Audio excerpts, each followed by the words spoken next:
Heavenly Father, you always amaze me. Let your kingdom come in my world and in my life. Give me the food I need to live through. I love my privacy fence. I mean, it's so nice to be able to go into my backyard and have a little privacy. It's nice to let my dog Jack into the backyard and not worry about him running off. When I was growing up, we didn't have a privacy fence. And so any random person or any random animal could just walk through our yard. Have you ever noticed that we like our personal space? It seems like we have this invisible 5-foot perimeter. And, you know, if anyone enters that 5-foot perimeter, we get a little uncomfortable. It's the same way whenever we're at the movie theater. I mean, that's why we leave a space between us and the strangers around us.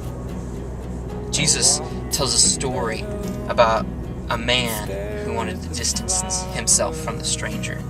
It's the story of Lazarus and the rich man. In the story, it says that the rich man dressed very nice and lived in luxury every day. At the gate of his house, a poor man named Lazarus would sit begging. Lazarus begged for the scraps that came from the rich man's table, and it says the dogs licked his sores. But the story takes a turn when it says that Lazarus died, and then the rich man dies. Lazarus goes to heaven and gets to sit next to Abraham, while the rich man goes to hell and is in torment. Apparently, the rich man can see Lazarus sitting next to Abraham, and he calls out to Abraham, and he asks him to send Lazarus to give him a drop of water. But Abraham explains to him that that isn't possible. For some reason, Lazarus can't go to the rich man, and the rich man can't come to Lazarus. There's this great chasm between the two of them. The rich man then makes a second request. He asks that Lazarus be allowed to go back and warn the rich man's family about his fate, so that they can avoid it.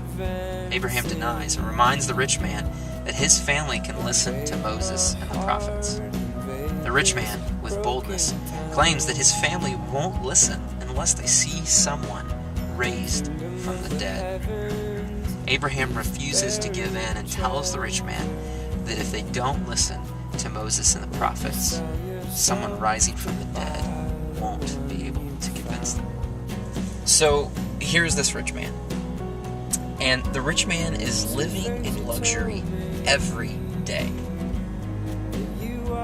I mean, in the ancient world, you weren't supposed to live in luxury every day. I mean, if you were living lavishly every day, that meant that you had more than enough. And if you had more than enough, that meant there was someone who didn't have enough. The beggar Lazarus sat outside the rich man's gate, and the rich man chooses to ignore him. He chose to let Lazarus sit on the outside of his privacy fence. He did nothing about it. The great chasm that was between the two of them was not just a great chasm when one was in heaven and when one was in hell. This great chasm was not just between the two of them when they were still alive. This great chasm was in the rich man's heart. The point of the story is not that Lazarus needed the rich man. The point of the story is that the rich man needed Lazarus. We have been blessed with so much. The rich man focused his life on what he could get, not what he could give.